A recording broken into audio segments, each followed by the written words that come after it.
Hey guys, it's Vicky, and today I'm here with a tag video for you. And today I'm going to be doing the 20 questions book tag. I wasn't tagged by anybody to do this tag, but I did see the tag originally on Jesse's channel over at Bow Ties and Books. And I just really liked the questions, and so I decided to do it. And I also tried to find who originally created this tag, and I was not able to figure that out, so I apologize. But just for fun, because I found it on Jesse's channel, I will link their video down below, so you can check it out. Okay, so yeah, there's 20 questions. Let's dive right in.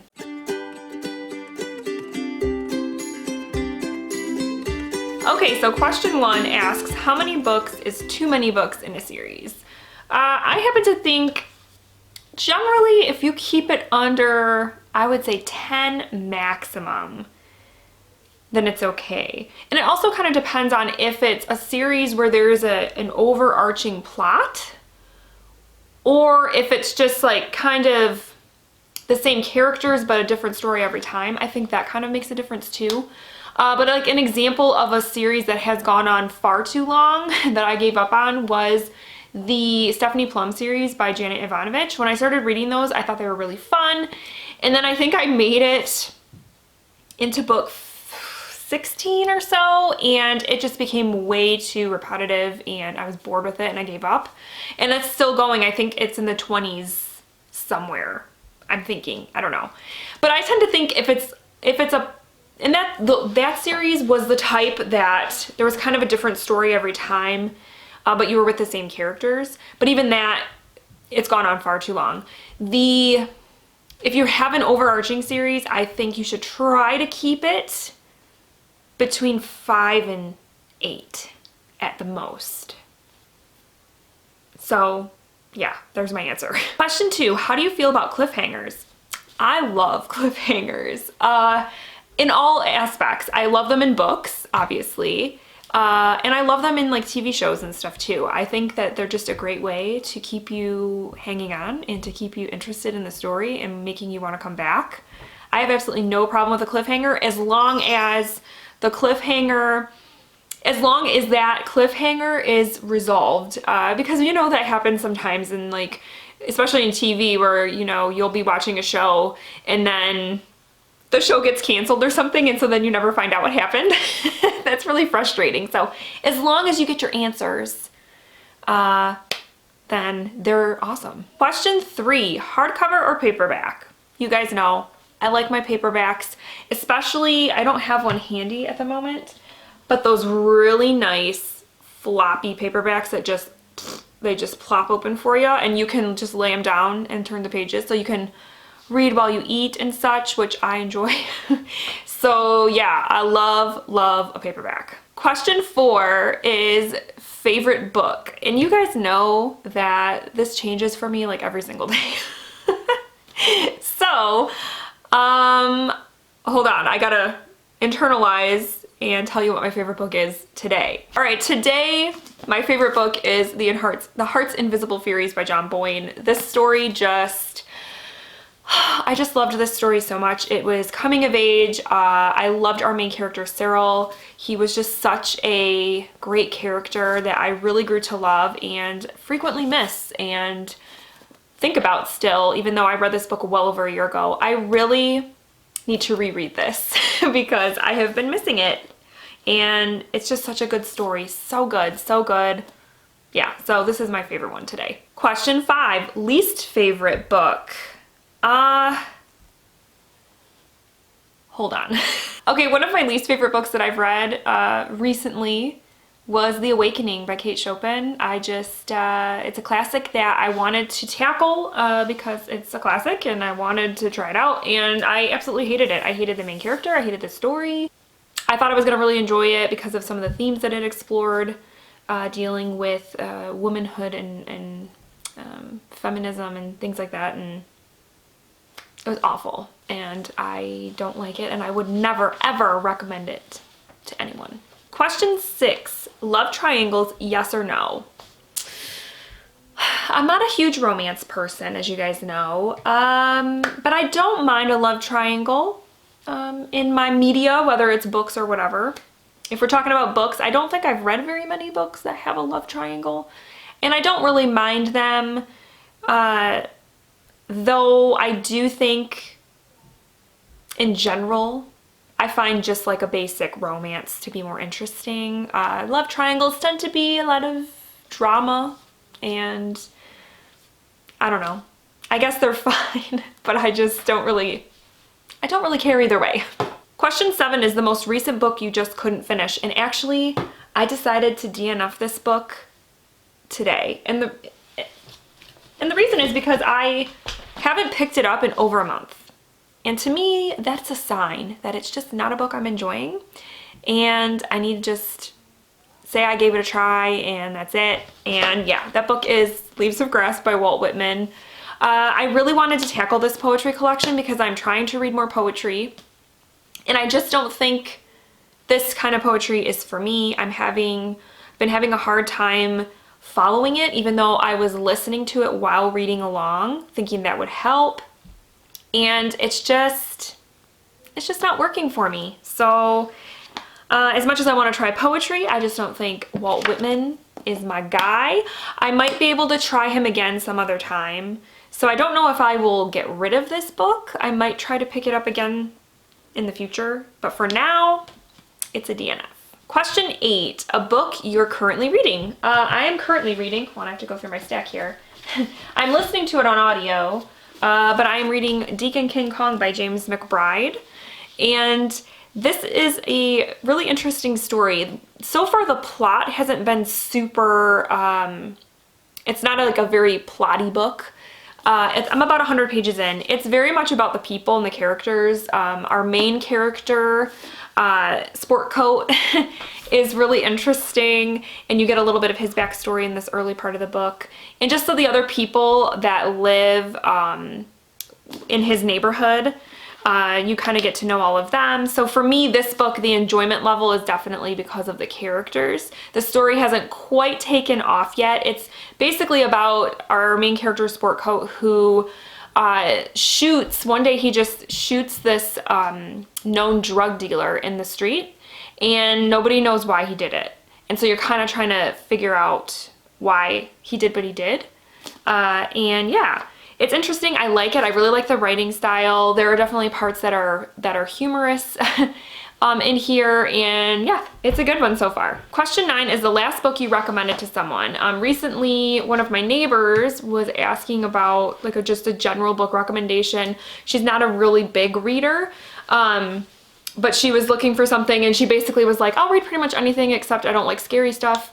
So I recommended The Midnight Library by Matt Haig to her, because I feel like that's a book that is one of those books that can please a lot of people because of the subject matter, because it's just about, I think at its core, it's just a book about enjoying life, and it kind of also makes you reflect on your own life, which is always a good thing when you're reading a book. And I just found it to be very easy reading, very entertaining, very thought-provoking, and yeah, so I thought that you would like it. Question 10 is the oldest book you've read by publication date. And if I had to really like rack my brain for this, I know in college I read Beowulf, and that one's pretty old. That one came out in what, like 600 or 700. I mean, that's pretty old. But if I'm not counting that, I would probably have to go with a Shakespeare. So my favorite Shakespeare is Macbeth, and this came out in what, 1605 or 1606 or something like that. So yeah, Shakespeare's probably the oldest I've gone in terms of publication date. Okay, and then kind of coupled with that, question 11 is the newest book you've read by publication date. And I'm actually, right now, I'm reading this big fantasy book called Nine of Swords, and it actually came out in the middle of May.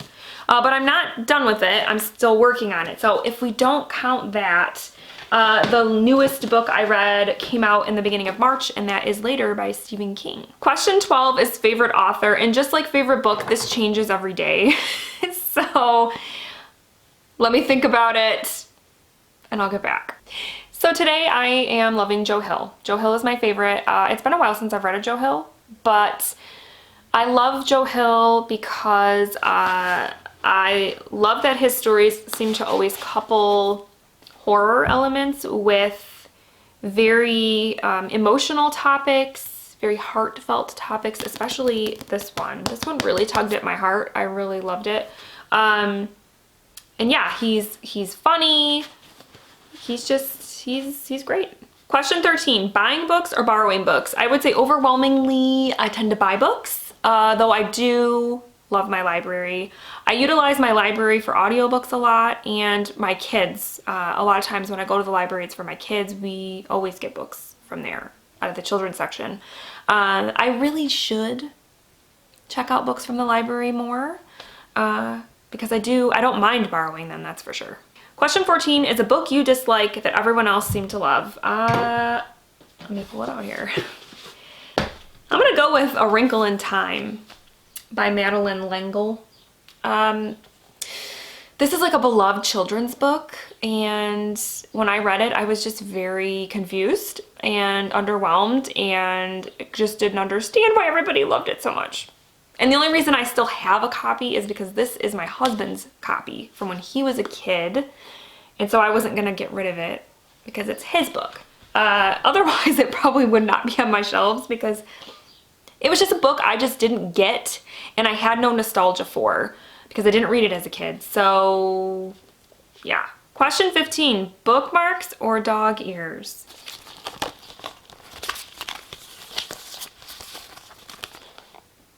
Question 16, a book you can always reread. This is one I have reread, I want to say 3 times now. And it's been about 4 or 5 years, 4 years since I've reread it last. And that is The Bell Jar by Sylvia Plath. I just love the writing in this so much. It's so beautiful and so raw. And this book always amazes me because the writing is so beautiful, but the story is so brutal. The two together are just fantastic. And every time I read it, I feel like I pick up something else. Also, I've read this book in different phases of my life. I first read it in high school. I think I read it twice in high school. I read it in college, and then I just recently read it, like I said, like 4 or 5 years ago, so as an adult. And every time I feel like I picked up different things from it because I was a different age. So, and I'll reread this again and again and again because it's just great. Question 17, can you read while hearing music? That is an adamant no. And the reason is because I think it's because as I was growing up, I was a dancer. I danced competitively and everything. And so every time I hear music, I choreograph dances in my head. It doesn't matter if it's a radio jingle or whatever. If it has some sort of melody, I am picturing dance choreography. So when I hear music, I can't do anything else. My brain, so I cannot read and listen to music at the same time because my brain's busy choreographing. So the only thing I can really hear is like ASMRs where there's talking, like, cause I can do talking, like chatter in the background, or like nature noises, birds chirping and things like that. But the second they add music, it just doesn't work.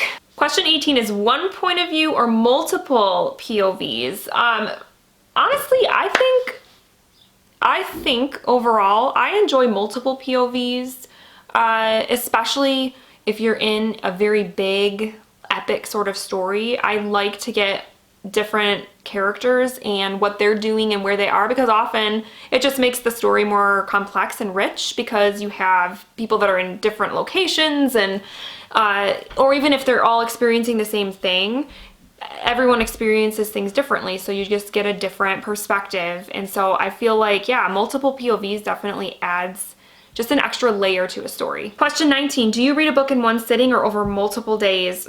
Unless it's a graphic novel or a children's book, it takes me at least a couple days. I'm a slow reader. I always have been, and I can't just binge read as much as I would love to. I can't do it.